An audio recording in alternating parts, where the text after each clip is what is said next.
국가 간 동맹 개념의 변화. 2010년대 중반부터 국제사회에서 동맹 개념이 급격히 변화하기 시작했다. 한미동맹이나 나토는 태생부터 자치한 보교한 성격의 동맹이었다. 즉 초강대국 미국이 내정에 어느 정도 간섭하는 대신 동맹국을 보호해주는 개념이다. 그러나 2010년대 들어 동맹 질서는 국력집합동맹 성격으로 달라졌다. 동맹 간 공통 이익과 가치관을 설정하고 이를 달성하고자 협력하는 방식이다. 자치한 보교한 동맹에선 구심점인 미국 역할이 핵심적이었다. 그에 비해 국력집합동맹에선 동맹을 구성하는 각 회원국의 역할이 과거보다 중요하다. 미국이 동맹국들의 예전보다 적극적이고 많은 역할을 요구하는 것도 나토와 일본, 호주 등이 급격히 군비 투자를 확대하는 것도 이 때문이다.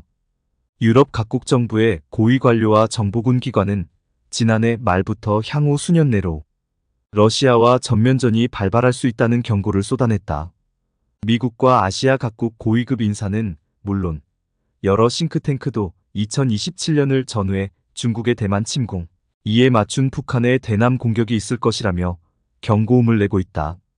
유럽은 전반적인 국력에서 러시아와 비교할 수 없을 정도로 우위에 있다.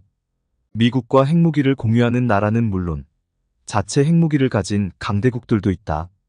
대다수 국가가 자유민주주의 진영의 일원으로서 러시아, 우크라이나 전쟁에서 상당한 역할을 하고 나토 집단방위체제에서 소임을 다할 의지와 능력을 보여주고 있다. 즉, 러시아와 전면전이 벌어져도 맞서 싸울 힘과 결속력이 충분하다는 것이다. 한국은 어떤가? 한국이 처한 상황은 많이 다르다. 한국은 북한과 중국, 러시아의 위협에 직면해 있는 데다 이들 적성국가와 물리적 거리도 매우 가깝다. 전반적인 국력 수준은 준수한 편이지만 군사력은 안보 위협의 심각성에 비해 대단히 취약하다. 무엇보다 핵무기를 쥔 북중러와 달리 동맹국과 공유하는 핵무기조차 없다. 나토처럼 공동의 적과 싸울 의지를 지닌 이웃 동맹국도 없다. 한국조야부터가 미국이 북중러와 충돌할 때 한반도 영토 밖에서 함께 싸울 의지와 능력이 없다. 북중러가 한국을 약한 고리로 인식하고 고압적 태도로 하대하는 이유가 이 때문이다. 이번 북러 동맹 체결을 계기로 한국 정부는 달라진 안보 정세를 냉정하게 재평가하고 대외 전략을 완전히 바꿔야 한다.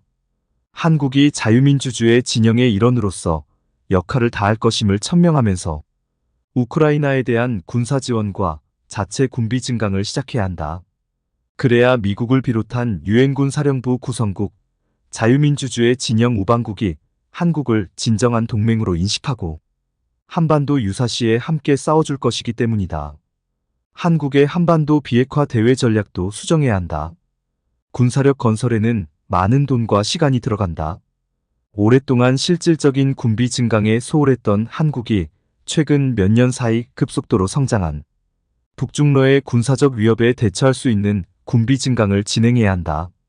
단기적으로 미국과 나토식 핵공유를 추진해 주한미군 또는 한국군 군사기지에 전술핵 무기를 배치하고 한미원자력 협정을 개정해 플루토늄 재처리, 우라늄 농축 능력을 확보해야 한다.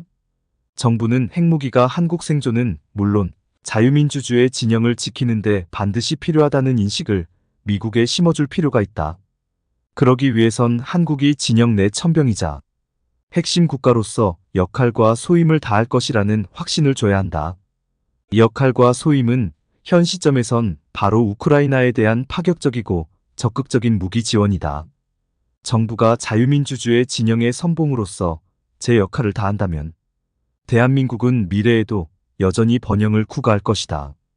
반대로 피하 식별도 못한 채 우왕좌왕한다면 동맹으로부터 버림받고 적성국들의 공격을 받아 만신창이가 돼 있을 것이다.